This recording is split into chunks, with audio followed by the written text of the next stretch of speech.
Hello everyone, আজ বানাবো হচ্ছে বিট বাটা। এখানে বিটটাকে আমি ছোট ছোট করে কেটে নিয়েছি ধুয়ে, আর কটা রসুন নিয়ে নিয়েছি, একটা নিয়ে নিয়েছি কাঁচা লঙ্কা।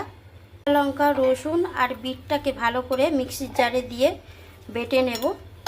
বিটটা দেখো বাটা হয়ে গেছে। আর কড়াইতে দিয়ে দিয়েছি সর্ষের তেল। তেলের মধ্যে দিলাম কালো জিরে। কালো জিরেটা একটু ভাজা ভাজা হয়ে গেলে একটা গোটা পেঁয়াজ কোচানো দিয়ে দিচ্ছি। কালো জিরেটা একটু বেশি করেই দেওয়ার চেষ্টা করো, তাহলে ভালোভাবে খেতে আরও। পেঁয়াজ ভাজা হতে হতে দিয়ে দিচ্ছি লবণটা 1 চামচ। পেঁয়াজটা ভাজা ভাজা হয়ে গেছে, দিয়ে দিচ্ছি হলুদের গুঁড়ো 1 চামচ মতন, কাশ্মীরি লঙ্কার গুঁড়ো। আমি নাড়াচাড়া করে বিট বাটাটা দিয়ে দিচ্ছি। গ্যাসের ফ্লেমটা বাড়িয়ে দিয়ে বিট বাটাটাকে ভালো করে নাড়াচাড়া করে শুকনো করে নেব। অল্প একটুখানি চিনি দিয়ে দিচ্ছি। 5-7 মিনিট নাড়াচাড়া করলেই জলটা শুকিয়ে যাবে। জলটা শুকিয়ে গেলে ভালো করে নাড়াচাড়া করে আরেকটু শুকনো করে নামিয়ে নেব। বিট বাটাটা দেখো একদম রেডি। এই যে কড়া থেকে ছেড়ে যাচ্ছে আর কড়ায় লাগছে না, তো এইভাবে এবার নামিয়ে নেব।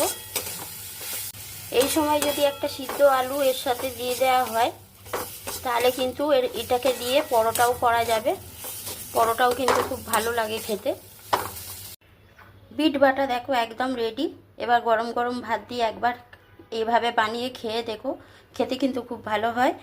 আর আলু সিদ্ধ দিয়ে যদি একবার নাড়াচাড়া করা হয়, ময়দা মেখে ময়দার ভেতরে পুর দিয়ে, এটা কিন্তু পরোটা খেতেও খুব ভালো লাগে।